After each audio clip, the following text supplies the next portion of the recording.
And now you're like banging your head. I can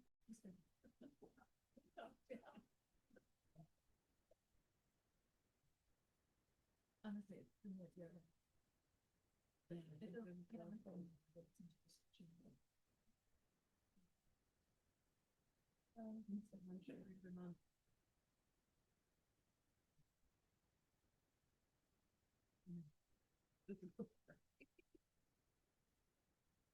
I started doing weightlifting. And I think it was the damage or the and the first bit of it, she took me on her is put one of them. She's heard that she's cool with that. And then I feel like she's on. Oh, it's really good. And the other one, I showed me how and it's what to do with mounts. And we're like, oh, interesting sort of just like you keep doing the job for those transactions. I don't know how to tell her. You know when I like a cover dog, I just put it in and just put it on the head. That's what I'm gonna say. Oh.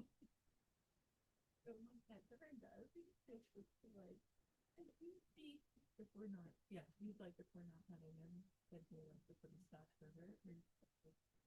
Whoa. He's like trying to, and then his head comes over. Oh yeah, he's real subtle. She's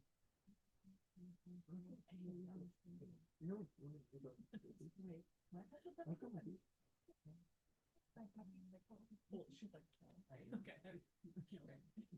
They're all decent.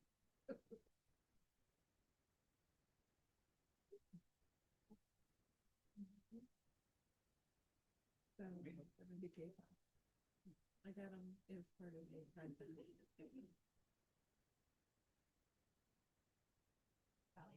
like for real ballet. Really? For ballet. And I can't do ballet, but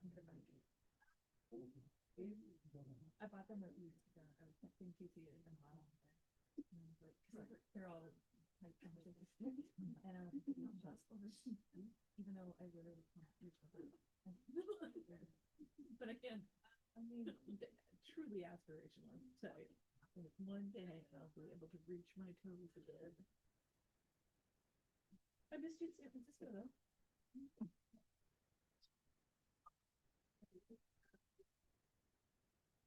Fabulous. Hello, everybody. Hi, welcome. My name is Lainey Rose, and I'm the events manager here at East City Bookshop. It's a joy to be with you all today. Who's here for the first time? Okay, well, welcome in. We certainly hope it's not your last time in. Thank you to our virtual audience for tuning in this way, and thank you all for being here despite this gross weather today. Let me get my paper turned around. We always have something exciting on the calendar here, and next week we'll be hosting Karan Mahajan for his next novel, The Complex, which we're very excited about. We are also gearing up for the store's 10th birthday at the end of April. It is 10 years of bookselling here on the Hill. So we will have a lot of fun programming for our 10th anniversary coming up. So keep an eye on our social media for that, and all the information about our upcoming events and our 14 different book clubs can be found on our website. Before we get to tonight's event, some housekeeping details. Number one, if you could take a moment to silence your cell phones, we would appreciate it. Number two, if you need a restroom, it's upstairs past the cash registers and the greeting cards. Number three, we will have time for questions tonight for both in-person and virtual attendees, so even if you're watching via Zoom, you can participate. Please put those questions in the Q&A feature so that we can see them and can ask on your behalf. And finally, most importantly, if you need to purchase a copy of any of tonight's books, we have those available and we'd be happy to help you out with that. All those copies are available upstairs at the register, not on our shelves down here, and can be purchased prior to the signing line. We are thrilled tonight to be hosting 4 brilliant authors as they dive into discussing what it means to write socially oriented suspense novels. Some introductions before I let them take it away. Kate Broad is the author of the novel Green Witch, which was named one of the People magazine's best new books and a Vanity Fair summer read. She is a Bronx Council on the Arts Award winner for fiction. Kate holds a BA from the Wesley College, I can read, and a PhD in English from the CUNY Graduate Center. KT Wen is a former editor at Glamour magazine. Her psychological thriller, You Know What You Did, received the Anthony Award for Best First Novel and the Agatha Award for the Best First Mystery.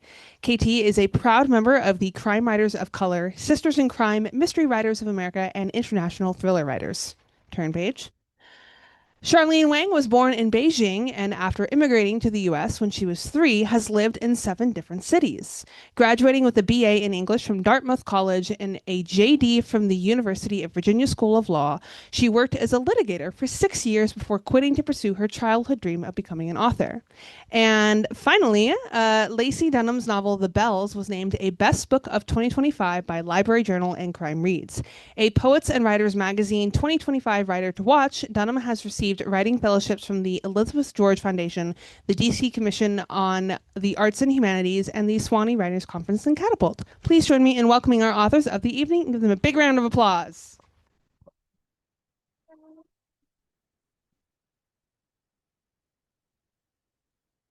Thank you, everyone, for coming out tonight. I know you probably were confused about what to wear given the weather. Can you guys hear me in the back? Okay, good.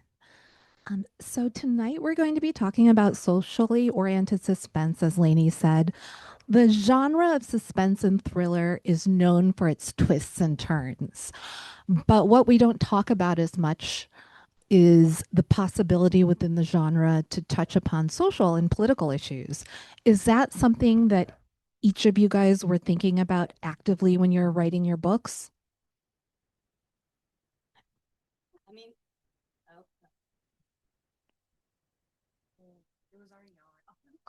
Sorry, I know how microphones work, but not really. Yes.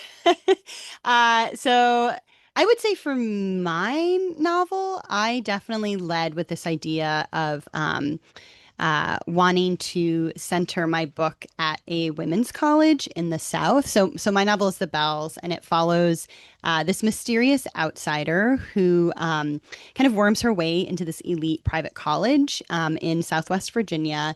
And she's convinced that once she's there, she's going to have everything she needs in order to survive.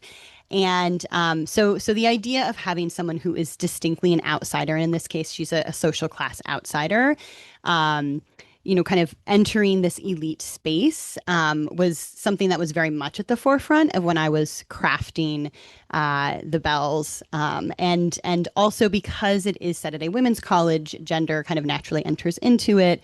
And because it's a women's college in the early 1950s, I would say also that race kind of ends up becoming a component of it as well, especially through this lens of like toxic white femininity. But I'm curious to hear, Charlene and Kate, kind of how that, played in for your books. Like, did you lead with the suspense? Did you lead with the socially oriented aspect? Did they come together? Yeah, so I have a funny relationship to writing socially oriented suspense. I come from a legal background.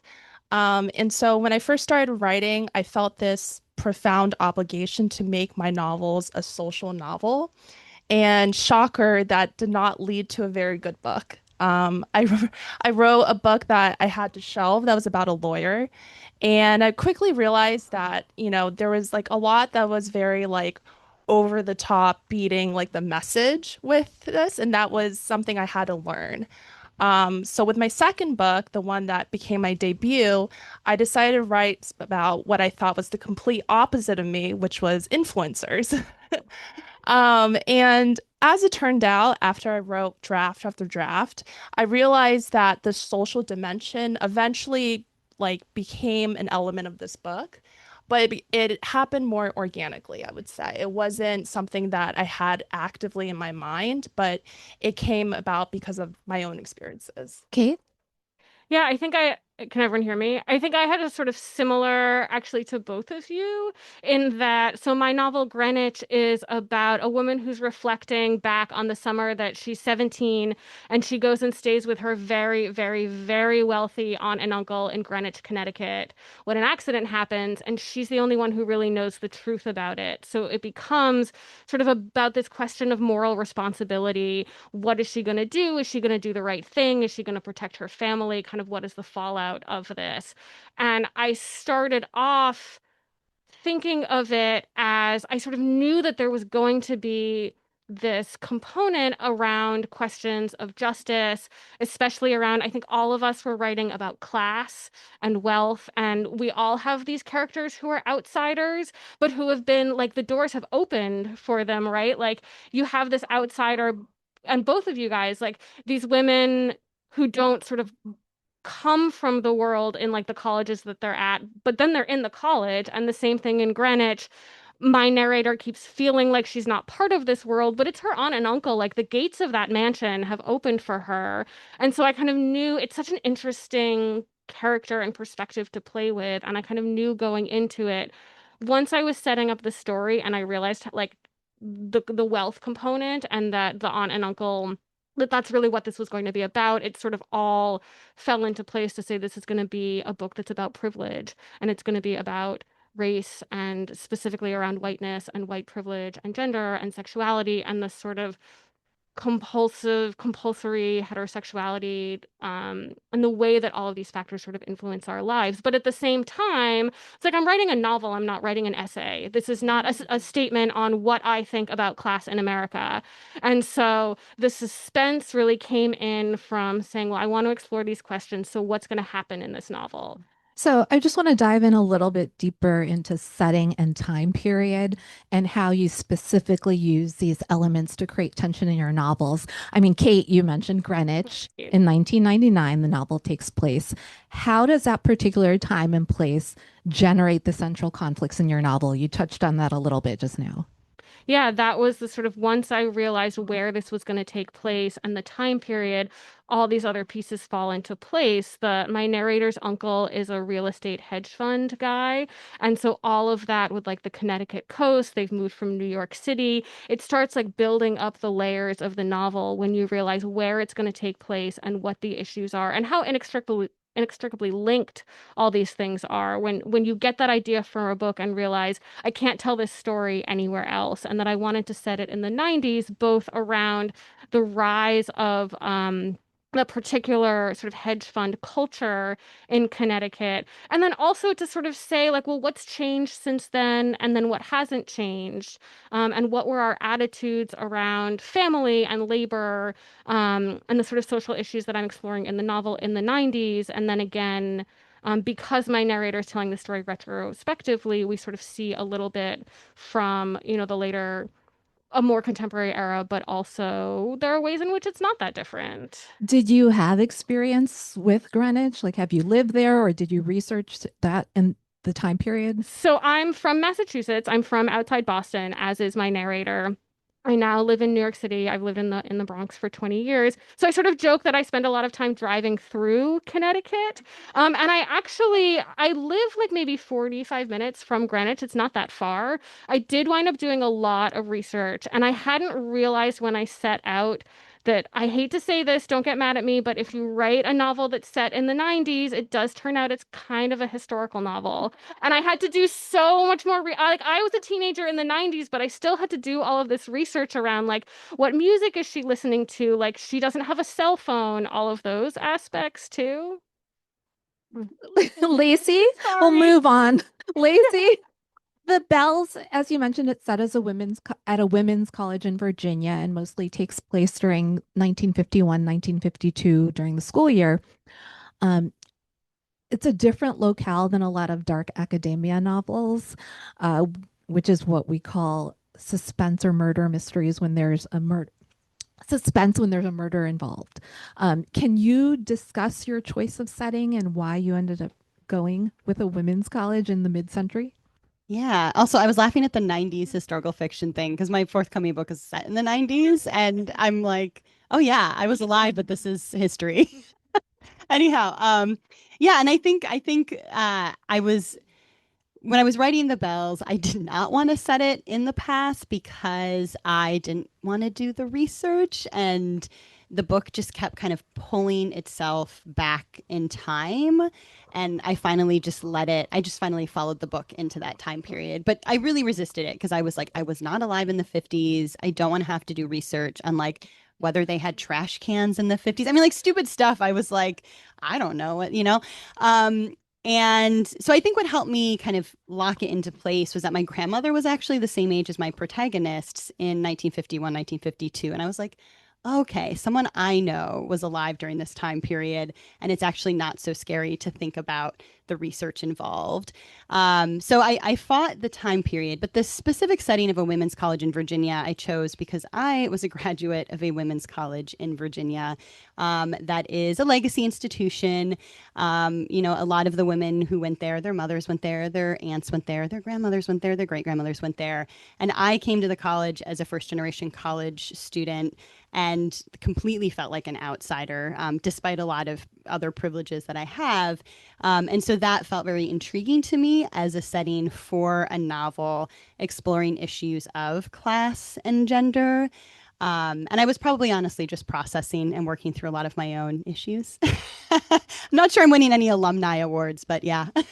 You did a great job weaving in the historical details. I'm really surprised to hear that you were reluctant to do that because you did it in a very digestible way and it really brings the setting to life.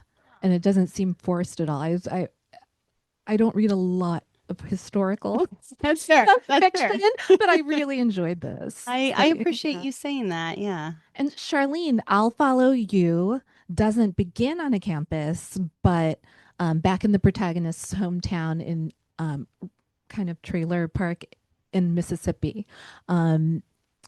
That is also an unusual choice for a dark academia novel. Why did you decide to start your novel there? Yeah, that's a great question. I'm a big fan of campus novels, and I think one of the things I found that was underrepresented in a lot of the campus novels that I read is that it always starts with the protagonist coming to campus like this blank slate, and it's so easy for them to let go of their like past, their family, their friends, and pretty soon they're like ensconced in some mystery that's completely like entrancing. I felt that that wasn't completely realistic to my own experience. I went to Dartmouth College and it was a complete culture shock because it was the counterpoint to almost everything that I knew. And I wanted to show so in my book, I'll Follow You, that, there's all this history and baggage that you come in, even as a freshman at 18, and that it's not so easy to let go of your past. And the ability to let go of your past can very much be caught up in these issues of privilege and class and race. And so that's why it starts in Mississippi. And I think one of the central mysteries of this book is, can she let go of that past? Well, how did you bring that area to life? I mean, do you have experience being in Mississippi or did you research it? Did you visit? I do. So maybe this is not a surprise to this particular audience because I see my mom out there. But I actually lived in Mississippi. It was the first city I lived in. So when I was a junior at Dartmouth, so we have a very interesting term. We take our winters off. And so usually you're supposed to you're supposed to get an off cycle internship, I believe, like at a hedge fund or a law firm. But I didn't have those connections. And so I was really kind of desperate to figure out something to do.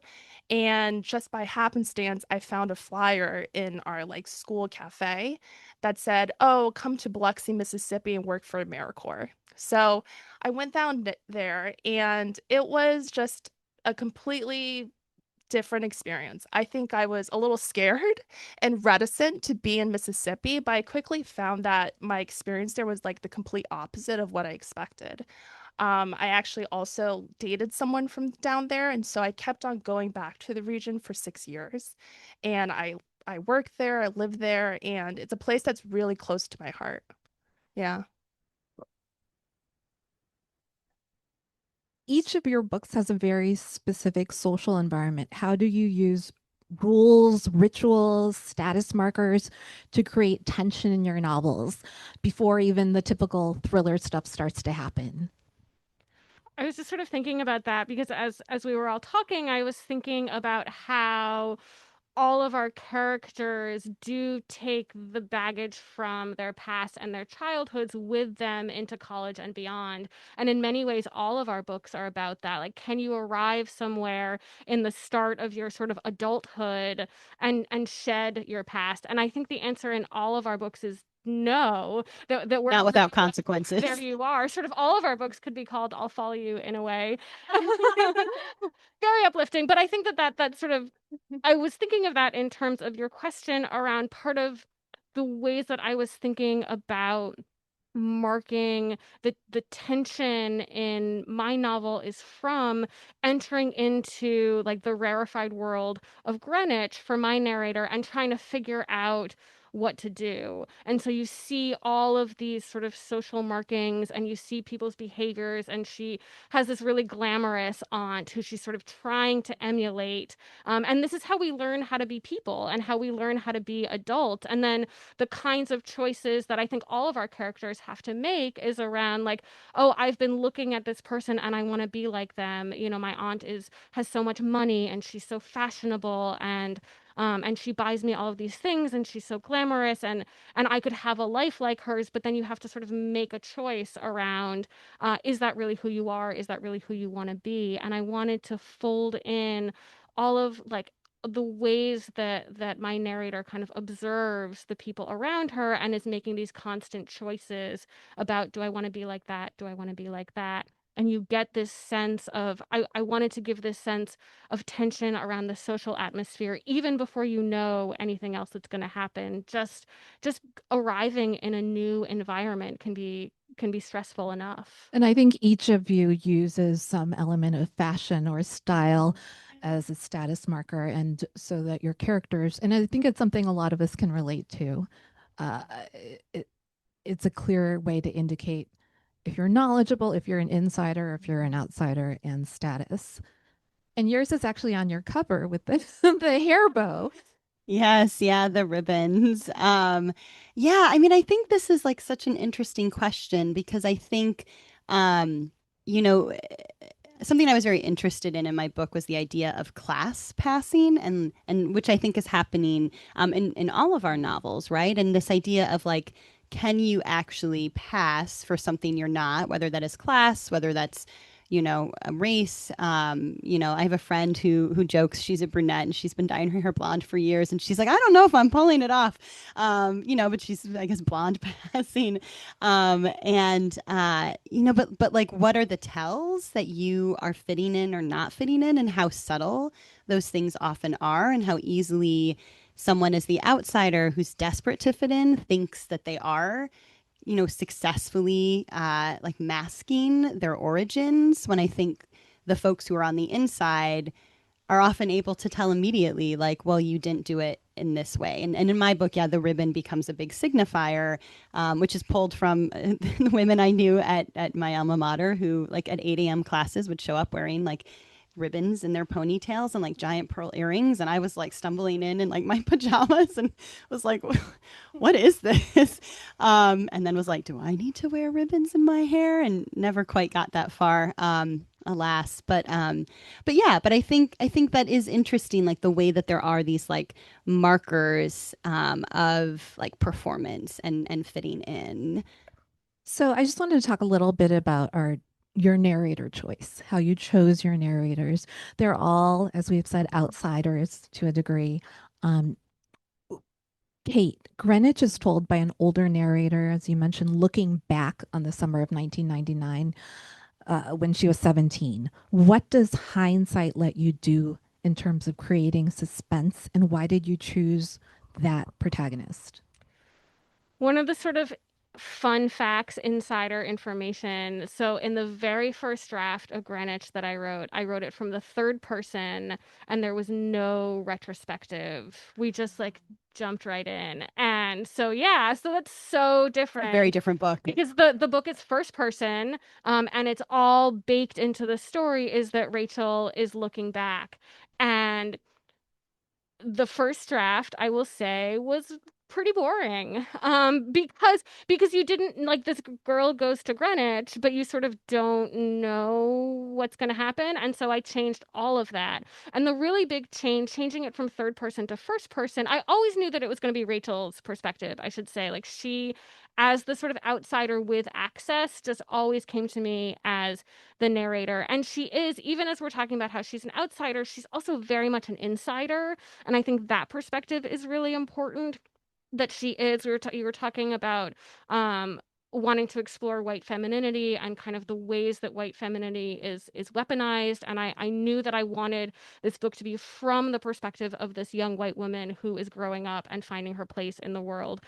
Because to me, that felt like the most interesting, sticky perspective to have to dig into. But I think I also had a little bit of resistance to that. And I was like, I want the reader to know that we don't always agree with what Rachel is doing, and that the book itself is positioned to critique that and to critique her choices. And so I thought, in order to have that distance, I'd better write it from the third person. But it was too distant, and I realized like I needed to dig into it and really not shy away from her. And so the book really came alive when I switched it to the first person. And then I was like so much more inside her as a character.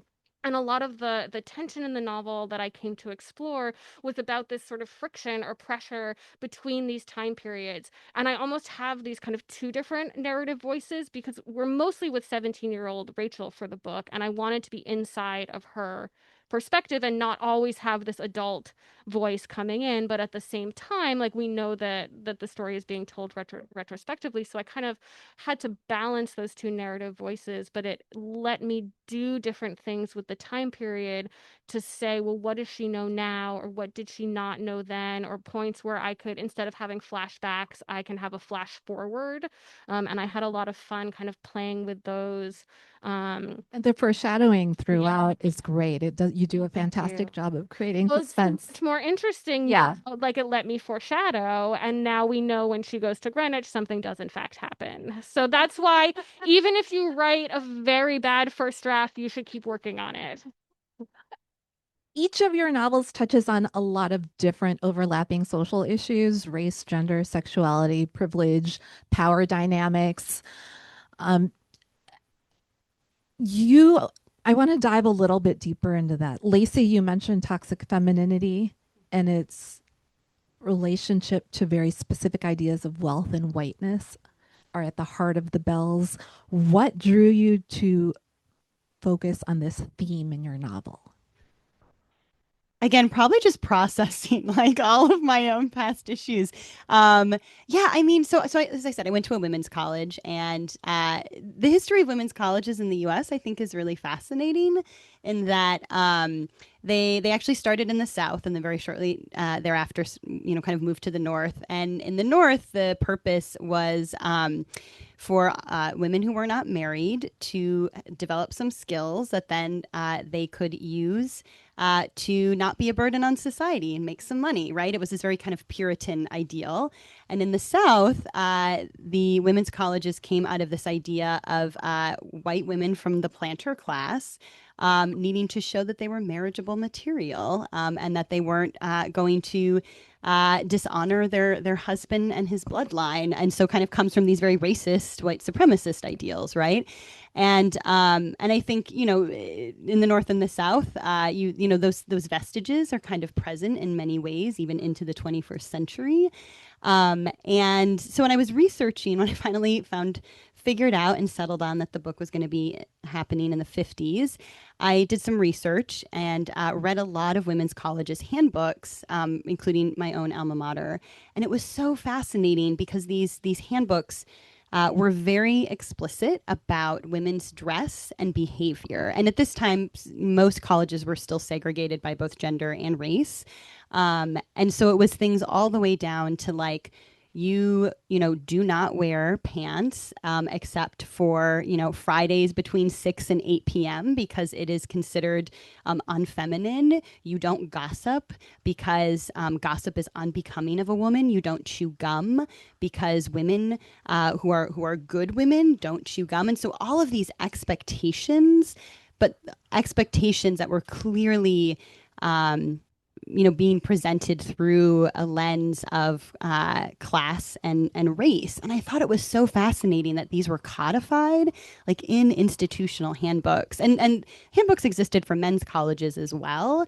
They tended to be much more around academics and academic performance, and also things like have fun with your boys, but like remember to like play it safe, and for women it was like absolutely do not go out with anyone unless you have a chaperone. And so it just these like really like fascinating codified expectations that you can find. You can go into like the Internet Archive, archive.org, and dig these documents up. And the ways that while they don't exist, God, I hope not, for most schools today, like it is hard, I think, for schools to kind of overcome the vestiges of those pasts. And so I was really interested in that. Charlene, your novel features sororities and the sorority system and all of the kind of unspoken or sometimes spoken rules.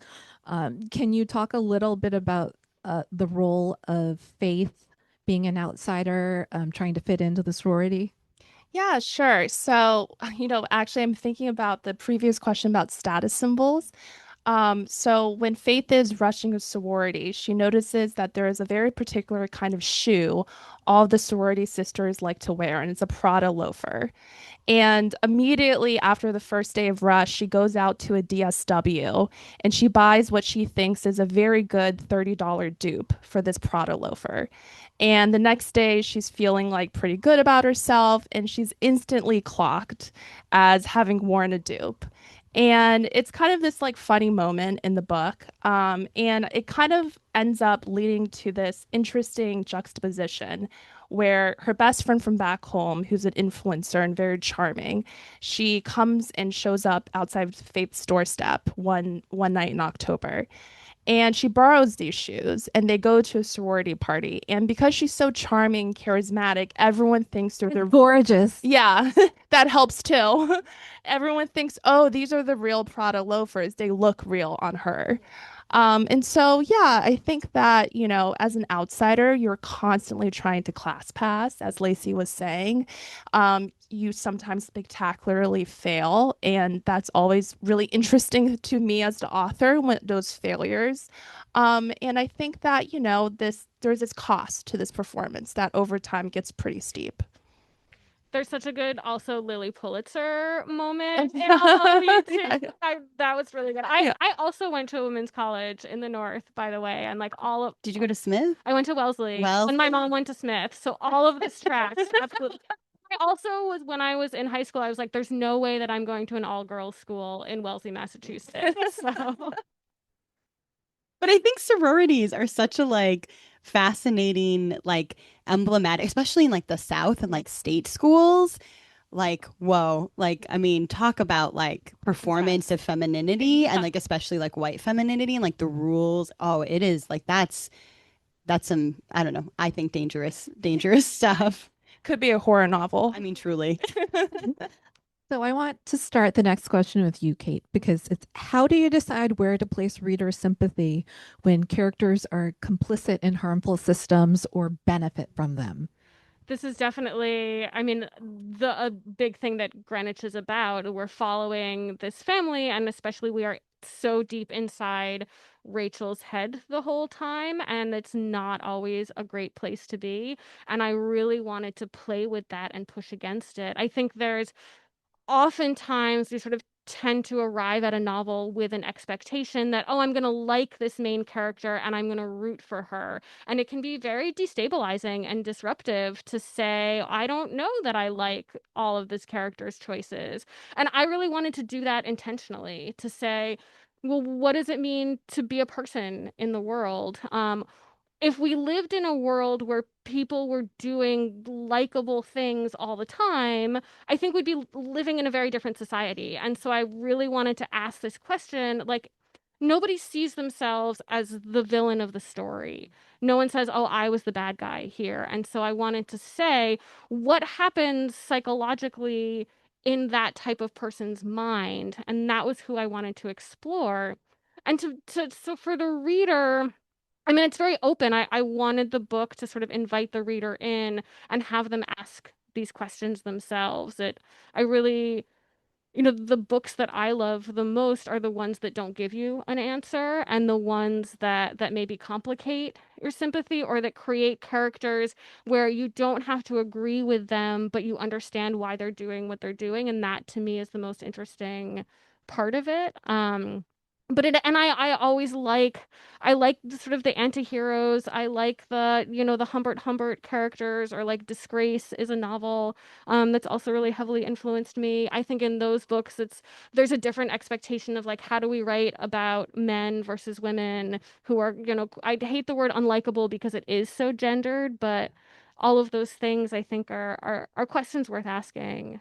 And you do such a great job of putting us squarely in this character's head, Rachel, and experiencing everything she experiences. And it's a complex story, and it's just fascinating. I loved Oh, it. thank So, you. Thank you. I wanted it to have that, because we're only in her head and it's intentionally not a multi point of view novel. It's like being a person where you sort of can't escape your own self, and you try to connect with other people, but I wanted it to have that feeling of like you don't get a reprieve from her. and you did a fantastic job of talking about being a teenager, the coming of age story, questions, and just struggling with who you're going to become. So you did a great job with Thank that. you. Charlene, I wanted to ask you, this is something I struggle with myself when the world is feeling very unstable and there's so much turmoil.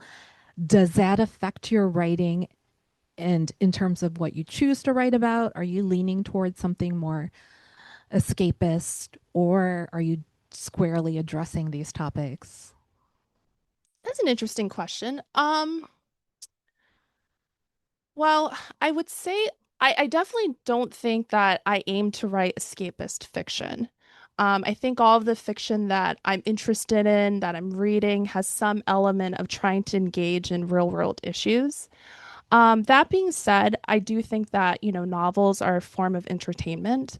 And for me, what I most want is for the reader to feel like, okay, maybe I'm not 100%, like understanding this person, like why they're doing this, but like they're compelling to me. It's legible to me.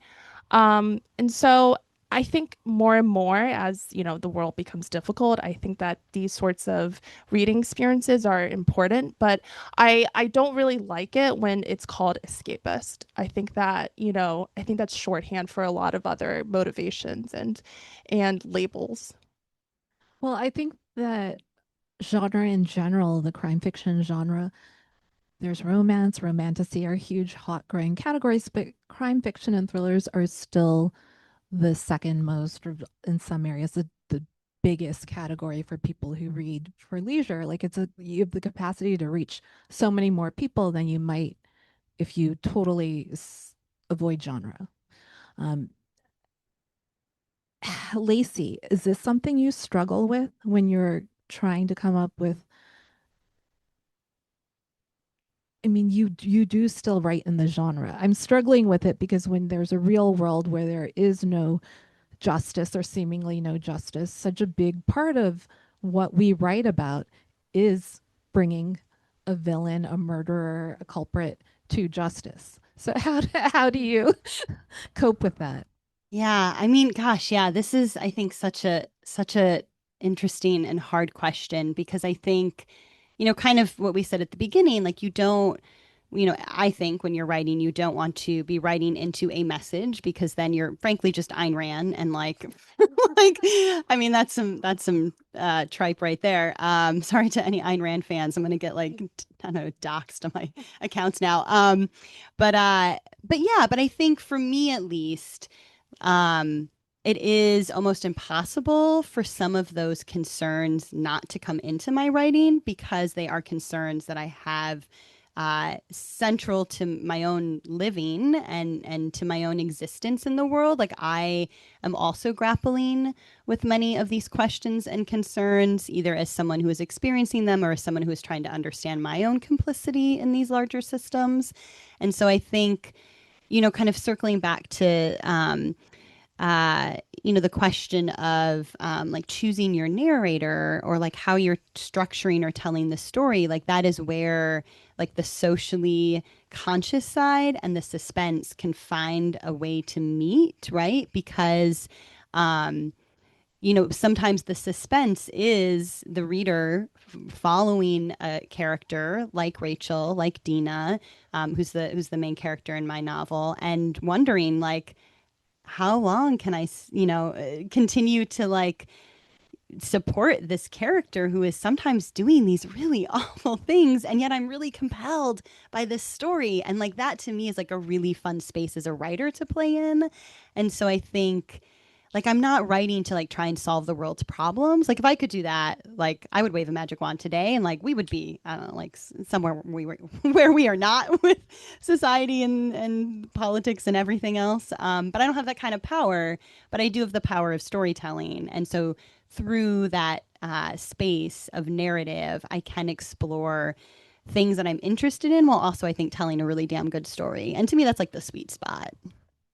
And you can also sort of play with complicating, like, what does justice mean? What does justice look like? What does justice look like in a situation in which everyone has a different perspective and a different understanding of what would be just? Or if something would be just for someone else but hurts this other person, like, who kind of wins in that category?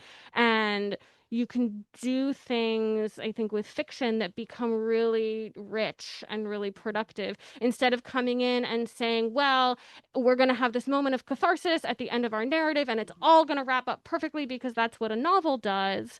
Um, there's a lot of freedom to say, well, what else happens, or what would actually be just in this scenario, or what happens when what's just for someone isn't just for someone else, or like who really gets justice. And I would say that you definitely have more freedom when you're doing literary or more open-ended fiction than in genre, because genre readers tend to have expectations. And they'll get angry if there's you can't write the murder mystery where like the murder is not solved. Yes. So there's a little less leeway, but we will be taking questions soon. So think of your questions right now, very soon. Just to wrap up the socially oriented suspense, I wanted to ask each of you, what are some of your favorite socially oriented suspense novels? LACEY? Have I ever read a novel? Like they just all fly out of my head. Oh my God. I mean, clearly I've read novel. I mean, yours are great. Is that a cop out? Gosh, no, I literally now I'm like, I've never read a book in my life. Good. Oh my gosh. We discussed these questions ahead, LACEY. This was one that LACEY Dunham suggested I ask. I have to tell you that, LACEY.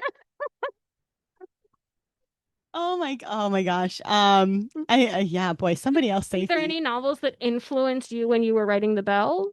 Wow, again, I'm like, you go ahead. You go ahead while she's thinking.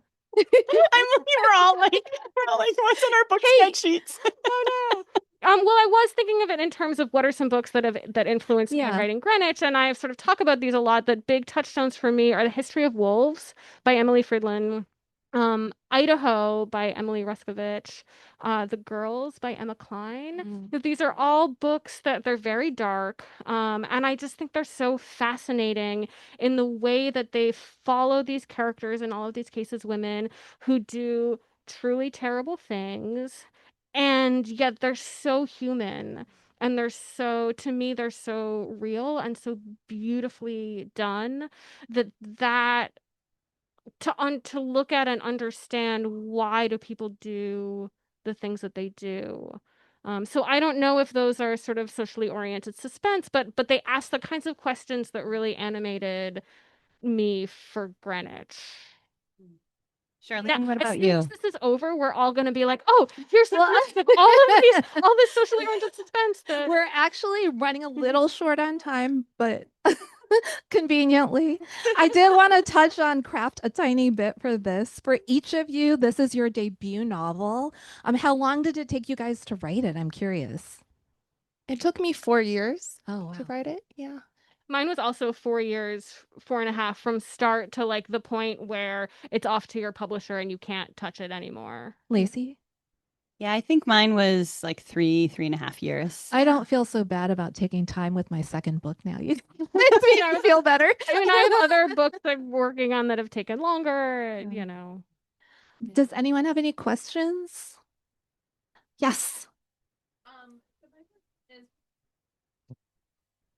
of the rich without sliding into stereotypes. So I'll repeat that for the audience at home. Was it hard to write about the rich without sliding into stereotypes? Kate, do you want to start? Yeah, I think with all of the characters, so my book sort of focuses on 5 characters who are in this house in Greenwich over the summer, and I really wanted to make sure that all of them felt like 3-dimensional real people, because it would be so easy for them all to be like, oh, the naive 17-year-old, the glamorous aunt, the like mean hedge fund guy, the nanny, who's sort of the other figure in this. So I did a lot of like in revisions going through and revising the novel kind of with each character in mind. I would be like, now this is like I'm focusing on the novel as though it's from the aunt's perspective, as though it's from the uncle's perspective, even though the book is only written from Rachel's perspective, in order to feel like these characters have to feel real to me. They have to jump off the page. They have to have their own lives and backgrounds and histories so that they don't feel like they're flat or they're just stereotypes, especially around like it's easy to take a sort of a cheap shot at like, oh, these people who live in this wealthy town. And I really wanted to not do that. So I think that's a really good question, and sort of was always an important thing to keep in mind. And the status markers you use, the rules, what's done, what's not done. You did a great job of weaving in those details, so you really get a sense of this, like it kind of a voyeuristic look into what this life is like. Charlene? Yeah, that's a great question. The short answer is yes, it is very difficult to avoid stereotypes. I feel like nowadays there's a lot of like fiction about bad billionaires doing bad things. And to avoid that, I really needed to understand the psychology of having. I interviewed, wealthy art patrons to understand what it was like to have so much means to amass this large art collection. And, like it was quite interesting to understand that, having a lot of stuff is also stressful in its own way and it creates its own problems. And I think that by interviewing people and trying to understand that, that like helped create some texture to these characters. Yeah, I think the weight of legacy is really an intriguing question, right? And if it's a legacy of wealth, like that is, like as a writer, something that like I may not have personal experience with, but I'm interested in exploring and kind of maybe pressing on my own, the extent of my own sympathy or empathy. Although I was going to make a joke and say like, are there any good billionaires doing good stuff? Like, yeah. Does anyone have any other questions? I see high fives in the audience. Any other? Melinda Gates, good billionaire. For the audience at home, yes. I wanted to ask you too, what's one craft habit that helped you finish your novel, and one lesson of publishing that you had to learn the hard way? Well, just one. I'm going to cap it because there are probably a lot. But Lacey? One craft habit. So it's not so much a craft habit as I think just for me, like showing up to my desk every day. And perhaps it's not recommended because I'm not great at setting boundaries with myself, but I do work like 7 days a week and like show up every day. And even if my book is like with my agent or with my editor and I was waiting on feedback, I would try and stay connected to it by touching it in some way every day. And that for me kind of kept it present in my mind. I think for me, it was realizing that not all book time is writing time. For me, I have to think a lot about my characters and the story in my head. It has to marinate before I can actually write good prose. And so kind of giving myself that space to do that, to, like not always like treat it like a 9 to 5 where I have to hit a word count and just, creating some more grace towards that. There are so many ways to just like touch the project and keep it present in your mind, even that's not actively writing. The first thing that came to mind was, so I wrote my first, not my first like novel, but the first thing that was like a completed, it had a beginning, a middle, and an end, and it was several hundred pages. And then I put it in a drawer and I never revised it. But when I wrote that, I wrote an hour a day, and I wrote no less than an hour a day, but I also wrote no more than an hour a day. I capped it and I never went back and reread it, anything that I had written. And that just got me over the hump of like, a novel feels so big and so intimidating, and I didn't know how to tackle it. And so that for me was the thing that got me to be able to see like I can keep going on this, and being able to just write some stuff that you're not precious about. And what about the lesson or biggest The biggest surprise surprise? Okay, well from your debut year? we were talking about this at dinner beforehand, and we were saying, so I am with so scared where this is I going. know, and now I'm like, don't overshare. I'm with my third literary agent, and I think it's like a sort of a big unspoken secret in publishing, that it's very scary to change agents, or you think that your career is over. And so my thing is like, it happens, it's fine. My agent is wonderful. Third time was definitely a charm, and that it's okay to do that, and your career is not over. I mean, people get married and remarried all the time. Exactly. This is much less of a life choice. This is a much more important relationship. So if it's not working, it's okay to leave.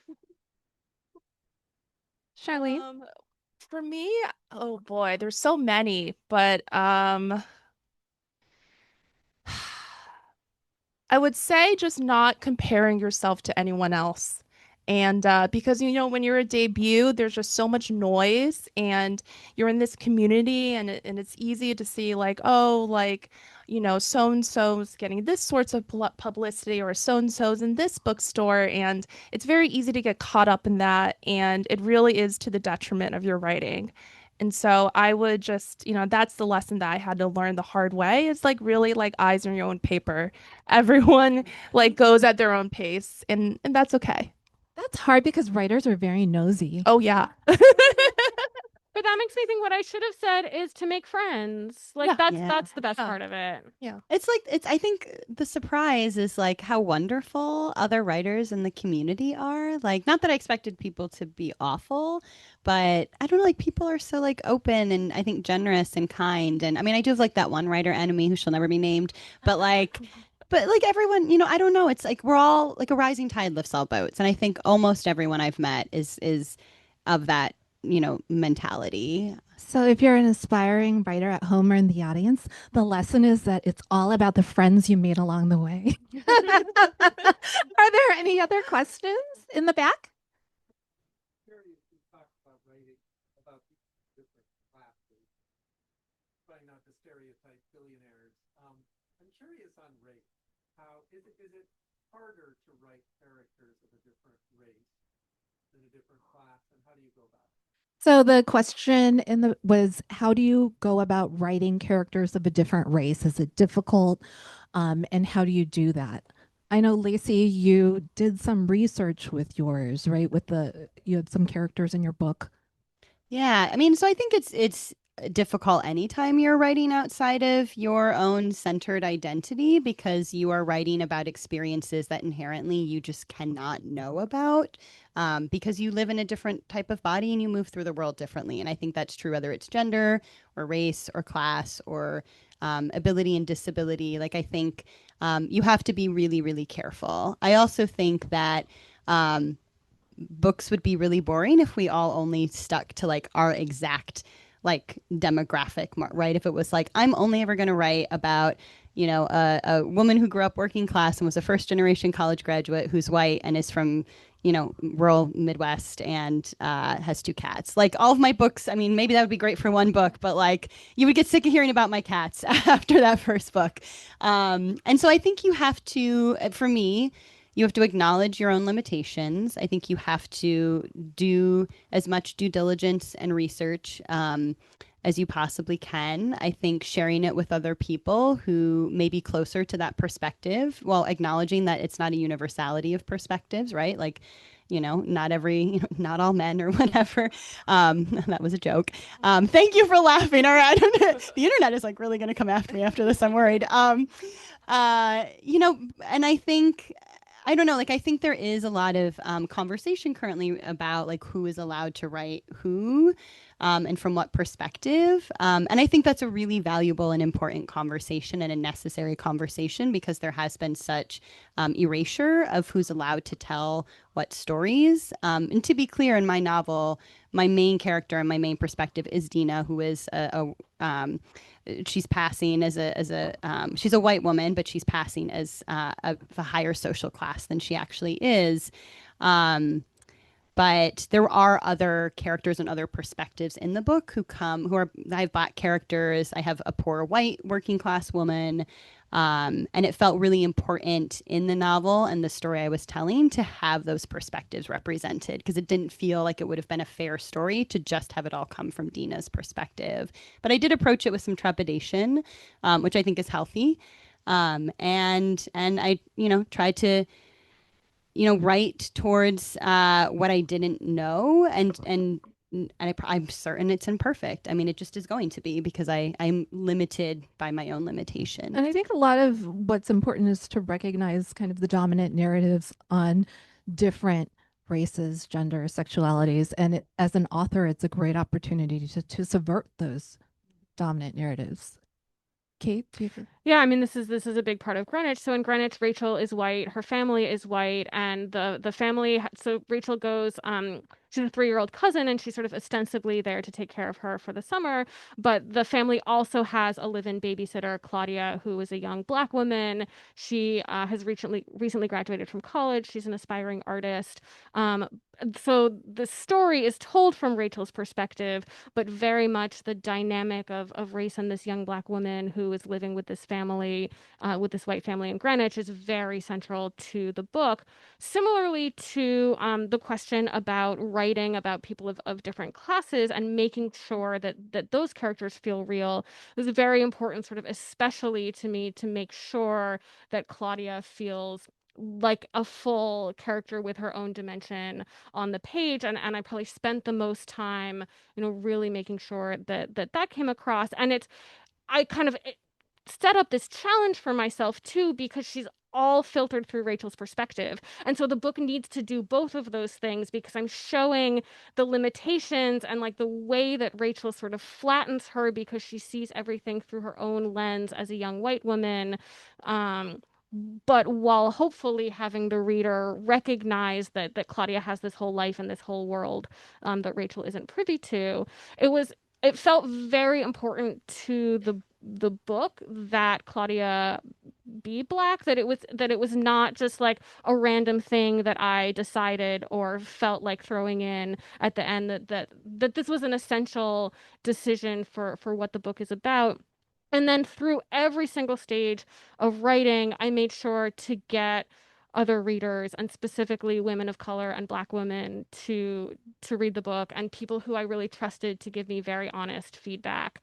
And a lot of I did a lot of research and a lot of like interviews and talking to people, especially women of color who had served in white dominant offices or and in positions of like performing household labor for white families. And that was really important to get a lot of different perspectives. The sort of microaggressions throughout the book are all stories that people shared with me. Like I didn't make up any of these things. And I wanted to, I was really grateful that people trusted me with those stories, and I really wanted to do justice to them. So a lot of it was, I think, for other writers who are maybe contemplating similar things, it's like, do you have a network that you trust to give you this feedback, I think is important. We did hire a sensitivity reader, but I think I didn't want to be in a position where it was like, okay, only white people have read this book, and now we get like the check mark of approval from somebody else. I think it has to be like integrated into Right, the because that's process of not writing. what it is. And it's also, it's not just putting on a bunch of people to say, okay, like you're my friend and you're black, therefore you're going to do this labor for me. So all of these things, were very complex, but I wanted to try my best to carry forward that perspective and to hopefully do it justice in the novel. So we have just another minute or two. Does anyone have any more questions? Yes, in front. I was curious, you know, I guess having this knowledge of the current climate of like TikTok and like short-term attention span, and this being your debut novels, how much did like the consideration for your audience motivate your pacing? So a question is, how much did audience considerations, reader considerations affect your decisions on pacing? That's a great question. So, because this is the genre of thrillers and suspense, I think increasingly there is increasing like demand for like the epic twist for every chapter to deliver this, oh, I can't like believe this happened, I need to flip to the next page. So as a writer and especially as a debut author, you have to keep that in mind. You have to think about what is commercial pacing. At the same time, when I was writing I'll Follow You, I thought I was writing a literary book. I didn't realize I was writing a thriller until much later. And I would say that probably the pacing is not really at what I would consider like typical commercial thriller pace. That being said, I do think that for me, a lot of the books that really linger in my mind, it's not because, some crazy thing happened, but because like the character like realized some sort of inner knowledge about themselves that, like that resonated with my life and what I've experienced. And so I think at the end of the day, that's what I just keep true to. And I wanted to thank everyone for coming out tonight and for East City Bookshop for hosting us and everyone at home who's tuned in. And I'm supposed to throw it to you, right, Lainey? Am I making this up? Let's give them a round of applause for a great conversation. That was really lovely. Thank you all so much for being here tonight, and thank you all for braving this crazy weather. Maybe one day we'll have normal weather. Maybe. We're going to take just a few moments to reset our space. So I'm going to actually send our authors back into this little room here. Let's give them a little applause on their way out. Thank you all so They're so much. fabulous. We love them so much. And you can buy their books upstairs right now. Our events are made possible through sales. So whether or not you're buying the author's books or just shopping around the store, that helps us. If you